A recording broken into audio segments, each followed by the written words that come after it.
Abordamos ahora el objetivo número 3, garantizar una vida sana y promover el bienestar de todos a todas las edades, es decir, desde la infancia hasta la vejez. Son colectivos muy frágiles, sobre todo en la primera etapa de la vida y en la última, y merecen por eso un cuidado y una atención especial. Tengamos en cuenta estas 13 metas. Meta número 1. Reducción de la tasa de mortalidad materna. De aquí a 2030, reducir la tasa mundial de mortalidad materna a menos de 70 por cada 100.000 nacidos vivos. Meta número 2. Eliminar la mortalidad infantil. De aquí a 2030, poner fin a las muertes evitables de recién nacidos y de niños menores de 5 años, logrando que todos los países intenten reducir la mortalidad neonatal al menos a 12 por cada 1.000 nacidos vivos y la mortalidad de los niños menores de 5 años al menos a 25 por cada 1.000 nacidos vivos. El objetivo, por supuesto, es totalmente aceptable y muy noble. La pregunta que nos hacemos es, ¿y a los países del tercer mundo, a los países más pobres, realmente se están poniendo los medios para que esto suceda? En segundo lugar, podríamos decir, y mientras defendemos que no haya tanta tasa de mortalidad materna, ¿cómo es posible que naciones como España se eliminen a casi 100.000 niños antes de nacer? ¿No es una gran contradicción el aborto con este objetivo, con esta meta? Meta número 3. Poner fin a las enfermedades transmisibles. De aquí a 2030, poner fin a las epidemias del SIDA, la tuberculosis, la malaria y las enfermedades tropicales desatendidas y combatir la hepatitis, las enfermedades transmitidas por el agua y otras enfermedades transmisibles. Hoy parece que se habla menos de la enfermedad del SIDA, como si no existiera. Lo que pasa es que se oculta, no se habla de ella. También hay una cierta contradicción en nuestra sociedad. Sabemos que muchas personas son inocentes, no tienen ninguna culpa a la hora de contraer el SIDA, pero también es fruto de la promiscuidad y del desorden que hay. Por eso, ya digo, parece una contradicción fomentar la promiscuidad, las relaciones sexuales y después querer combatir el SIDA. Y también hay que decir que los enfermos del SIDA, habla mucho la gente de ellos, pero realmente son miembros, sobre todo de la Iglesia, organizaciones religiosas, quienes más se preocupan de ayudarles. Y eso parece que no se dice y no se publica. Meta número 4. Reducción de las enfermedades no transmisibles y salud mental. De aquí a 2030, reducir en 1/3 la mortalidad prematura por enfermedades no transmisibles mediante su prevención y tratamiento, y promover la salud mental y el bienestar. Las enfermedades mentales tienen muchas causas, algunas son simplemente de tipo orgánico, pero también influye mucho el no encontrar sentido a la vida, y en la medida en que se intenta alejar la religiosidad, la religión que intenta dar precisamente respuesta a estas grandes preguntas, es probable que aumente las enfermedades mentales, sobre todo por la falta de sentido. También hay que reconocer que el tratamiento de las enfermedades mentales es carísimo. Es decir, uno puede acudir a curarse de determinadas enfermedades sin pagar nada, pero es que la salud mental es un precio que es prohibitivo. Es algo que tendría que controlarse mucho más, porque ya se pone uno casi malo solo de saber lo que tiene que pagar. Parece una ironía, pero es así. Meta número 5. Prevención y tratamiento de abusos de drogas y alcohol. Fortalecer la prevención y el tratamiento de abuso de sustancias adictivas, incluido el uso indebido de estupefacientes y el consumo nocivo de alcohol. Inevitablemente nos viene a la mente la situación de muchos de nuestros jóvenes. Por supuesto, el problema de la droga es que hay mucha gente que vive de la droga, y mientras no se ponga fin a esas mafias, mientras no se prohíba, mientras no se deje de banalizar diciendo que algunas drogas son incluso positivas, como hacen algunos de nuestros gobernantes, realmente estamos precisamente consiguiendo lo contrario. Pero también nos preocupa el tema del alcohol en nuestros jóvenes, el tema del botellón. Desde luego, una sociedad que no controla esto es una sociedad realmente enferma y no parece que llevemos el mejor camino. La pandemia evitó este ocio nocturno tan destructivo, pero ya vemos como algunos eran incapaces ni siquiera por solidaridad de privarse de ello. Aquí sí que habría que ser exigentes. Meta número 6. Reducción de accidentes de tráfico. De aquí a 2030, reducir a la mitad el número de muertes y lesiones causadas por accidentes de tráfico en el mundo. En realidad, la meta tendría que ser no reducir a la mitad, sino a cero. Ya sabemos que es muy difícil.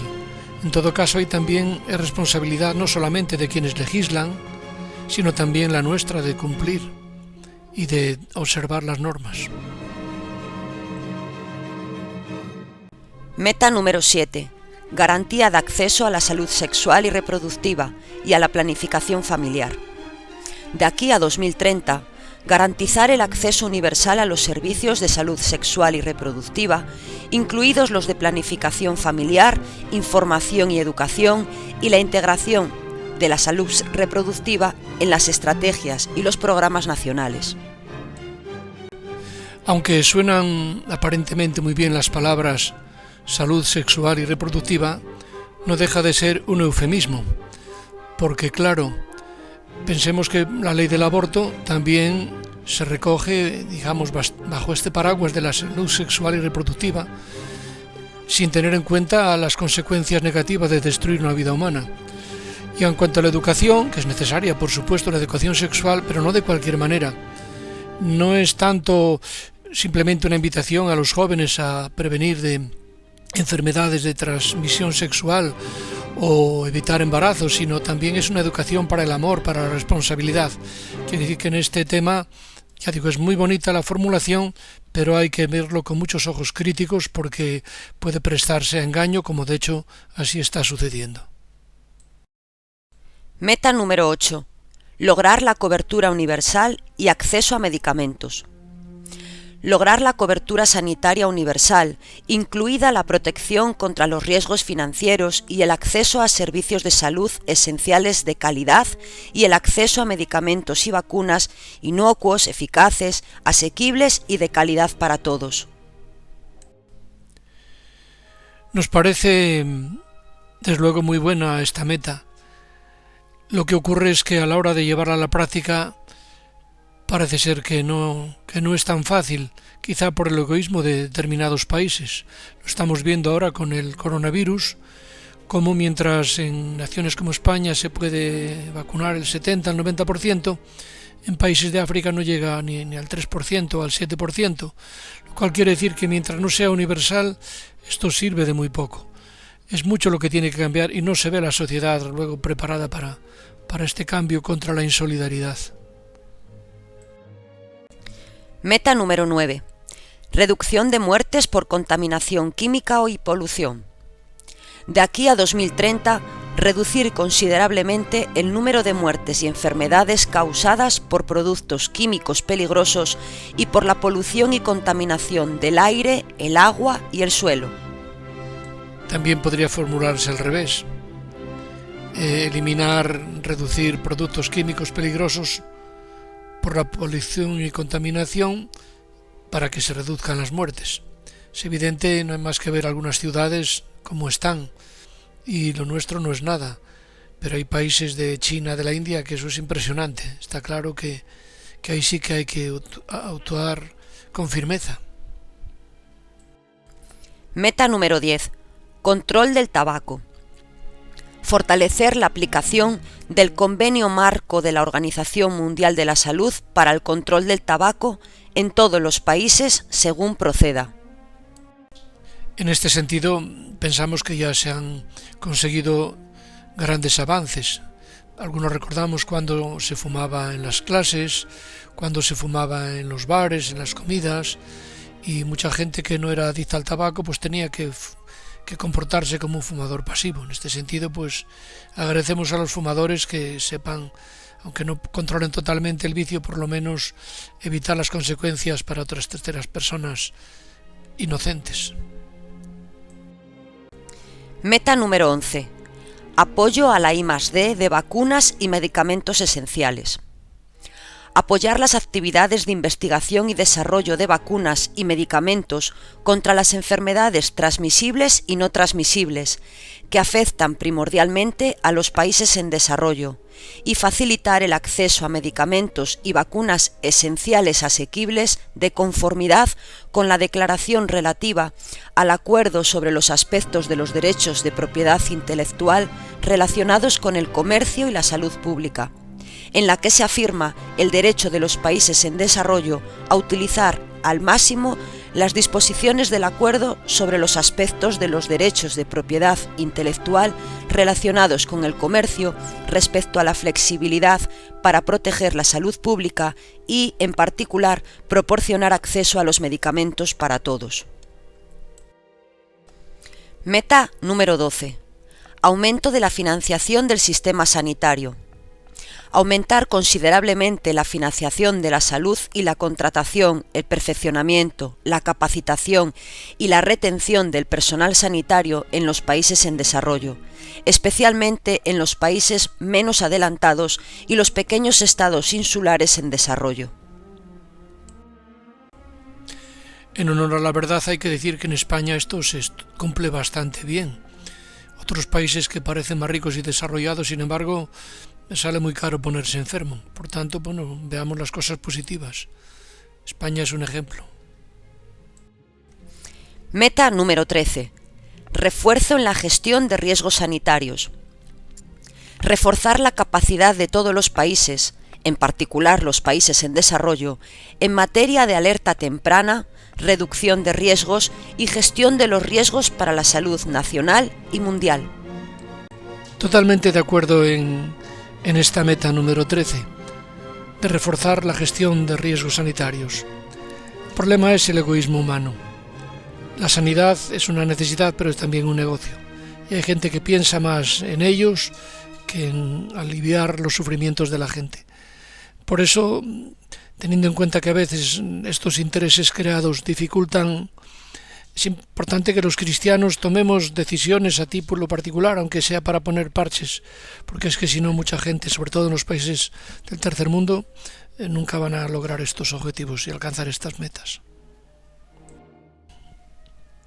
Por supuesto, el tema de la Agenda 2030, que es un tema de Naciones Unidas, un tema que afecta a toda la comunidad internacional, nosotros lo estamos estudiando desde el punto de vista de personas creyentes, de cristianos seguidores de Jesucristo. Por supuesto que no nos pueden permanecer indiferentes los problemas de la humanidad y la búsqueda de soluciones. Los propios papas, concretamente el Papa Francisco, está muy interesado en estos temas. Es verdad que el punto de vista de la Iglesia, que puede coincidir en lo fundamental, puede tener también sus discrepancias, su sano espíritu crítico y también sus propuestas particulares. Teniendo en cuenta que son las autoridades civiles las que tendrían que solucionar estos problemas, pero que no siempre alcanzan estos objetivos y metas, la Iglesia no puede permanecer indiferente.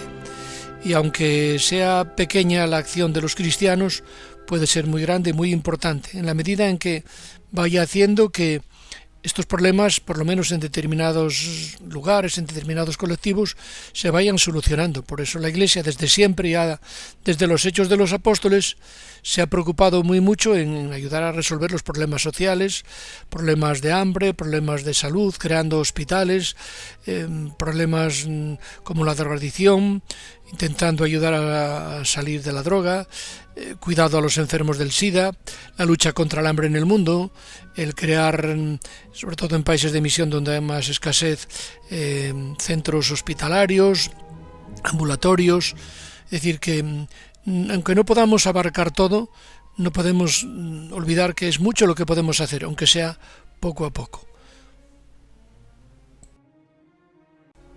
Son interesantes un poco como resumen de lo que la Iglesia pretende en este campo, las palabras del arzobispo Silvano Tomasi, que es observador permanente de la Santa Sede en la Oficina de Naciones Unidas en Ginebra.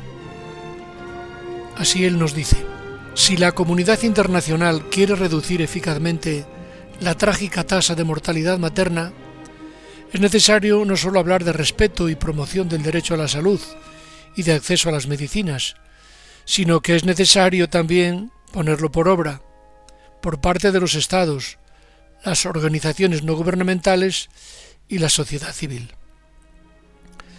Las políticas para combatir la mortalidad interna, añade, y la mortalidad infantil, deben encontrar un delicado equilibrio entre los derechos de la madre y los del niño, en cuanto que ambos son portadores de derechos, el primero de los cuales es el derecho a la vida. Esto es muy oportuno con relación a lo que decíamos, que hablar de salud reproductiva, el aborto, es una monstruosidad. No, hay derechos de la madre, pero también derechos del niño, que es el más débil y el más indefenso. Continuamos con las palabras de Monseñor Tomasi. Las clínicas y los hospitales de maternidad promovidos por la Iglesia Católica hacen justamente esto, salvan la vida tanto de las madres como de los niños, los nacidos y los que deben aún nacer. En España son cerca de 70 los centros hospitalarios con que cuenta la Iglesia y más de 5.000 en todo el mundo. Son en su conjunto organizaciones dependientes de congregaciones religiosas que siempre han estado ahí, mucho antes de que se desarrollase el propio concepto de estado de bienestar. Su vocación inequívoca es permanecer en el tiempo haciendo lo mejor que saben hacer: dispensar cuidados a los enfermos, ayudarles a superar la enfermedad, pero teniendo siempre presentes los valores intrínsecos de cada individuo, que entroncan con su dimensión humana y espiritual. La Fundación Red Madre ayudó a 49.535 mujeres embarazadas y madres recientes durante el año 2020, 17.690 más que el año anterior. Además, 8 de cada 10 mujeres embarazadas con dudas que contactaron con Red Madre continuaron adelante con su embarazo al recibir el apoyo que necesitaban. Nos dice la presidenta de la Fundación que estos números indican que la labor de Red Madre es una necesidad social y que el colectivo de mujeres que apoyan está desatendido por las administraciones públicas.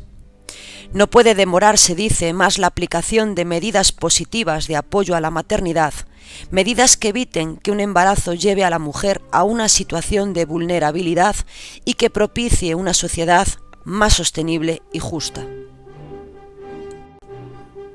En cuanto al tema de la droga, de todos es sabido que la Iglesia ha tenido especial interés en procurar ayudar a salir de esta lacra. Tenemos, sin ir más lejos, Proyecto Hombre, pero también otras confesiones cristianas se preocupan mucho de sacar a los chicos de la droga o de prevenir.